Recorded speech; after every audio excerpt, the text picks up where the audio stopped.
இந்தியாவின் முதல் தற்கொலைப்படை வீராங்கனை குயிலி. அவர்கள் யார்? எதற்காக தெரியுமா? சிவகங்கையை ஆட்சி செய்த வீரமங்கை வேலுநாச்சியாரின் கணவரான முத்துவடுகநாதரை ஆங்கிலேயர் படை சூழ்ச்சி செஞ்சு பிரமுதுகில் குத்தி அவரை கொன்று அந்த நாட்டை கைப்பற்றியது.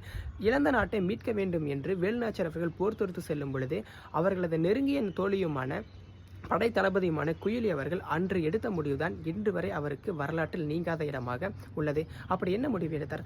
ஆங்கிலேயர் படையை வீழ்த்த வேண்டும் என்றால் அவர்களுக்கு மிகப்பெரிய பக்கபலமாக இருந்தது அவர்களது ஆயுத கிடங்குதான். அந்த ஆயுத கிடங்கை தகர்த்தெறிந்தால் மட்டுமே தான் ஆங்கிலேயர் படையை போரில் வீழ்த்த முடியும். அதற்காக குயிலி அவர்கள் தன் உடம்பில் எண்ணெயை ஊற்றிக்கொண்டு ஆயுத கிடங்குக்குள் செல்கிறார்கள்.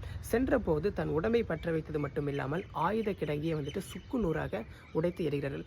அதன் பின்பு வீரமங்கை வேலுநாச்சி அவர்கள் ஆங்கிலேயரை படையை போரில் வென்று தான் இழந்த மண்ணை மீட்டு எடுக்கிறார்கள். குயிலி அவர்களின் தேசப்பட்டும் தியாகமும் ஒவ்வொருவரையும் ஆச்சரியப்பட வைத்தது.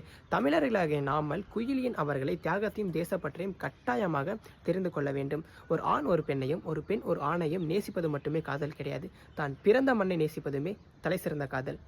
நன்றி, வணக்கம்.